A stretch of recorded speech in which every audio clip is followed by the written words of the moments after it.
నమస్తే, welcome to మన తారలు. సినీ పరిశ్రమలో పేరు తెచ్చుకోవాలంటే డబ్బు, పలుకుబడి, బ్యాక్గ్రౌండ్ ఉంటే సరిపోదని చాలా సందర్భాలలో చాలా మంది నటుల విషయంలో చూసాం. అలాగే కష్టపడి పైకి వచ్చిన వారు కూడా చాలా మంది ఉన్నారు. అయితే అంగవైకల్యం ఉన్నా అది ఎవ్వరికీ తెలియకుండా మేనేజ్ చేస్తూ ఎంతో గుర్తింపు తెచ్చుకున్న నటులు ఉన్నారు. వారి గురించి తెలుసుకుంటే చాలా ఆశ్చర్యం కలుగుతుంది. సుధా చంద్రన్ గొప్ప డాన్సర్. ఆమెకు ఒక కాలు యాక్సిడెంట్ లో విరిగింది. కానీ ఆమె తన నాట్యంతో ఎన్నో అవార్డులు గెలుచుకుంది. ఆమె కథలో ఆమె హీరోయిన్ గా పెట్టి సంగీతం శ్రీనివాసరావు గారు సినిమా తీశారు. ఆ సినిమా సూపర్ డూపర్ హిట్ అయింది. ఆ సినిమా మయూరి. ఆమెకు ఒక కాలు లేకపోయినా హ్యూమన్ మేడ్ కాలుతో నాట్యం చేసి ఆ సినిమాకు 14 నంది అవార్డులు వచ్చేలా చేసింది.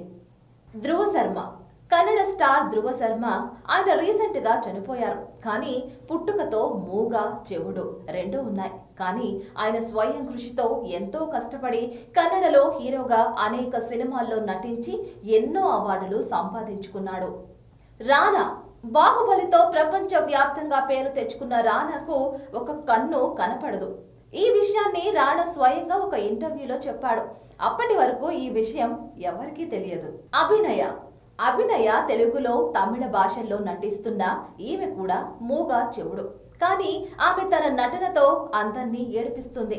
సీతమ్మ వాకిట్లో సిరిమల్లె చెట్టు సినిమాలో మహేష్, వెంకీల చెల్లి పాత్రను పోషించింది అభినయ. నితిన్ ఇప్పుడు క్రేజ్ ఉన్న మరో స్టార్ హీరో. ఆయనకు నత్తి అని మీకు తెలుసా? సినిమాలలో కూడా ఆయన మొదట డబ్బింగ్ హీరో శివాజీతో చెప్పించుకున్నాడు. కానీ అలా నచ్చక కష్టపడి నత్తి పోగొట్టుకోవాలని తానే స్వయంగా డబ్బింగ్ చేసేవాడు. ఇప్పుడు చాలా బెటర్ అయ్యాడు. అలీ గారు, అలాగే కాంతారావు, అలీలకు కూడా నత్తే.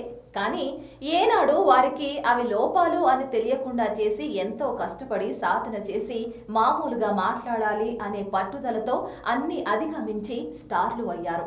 మరిన్ని సినీ సెలబ్రిటీ అప్డేట్స్ కోసం please like, share, comment and subscribe మన తారలు. ఈ వీడియో కానీ మీకు నచ్చినట్లయితే లైక్, కామెంట్, షేర్ చేయండి. మరిన్ని అప్డేట్స్ కోసం సబ్స్క్రైబ్ చేయండి.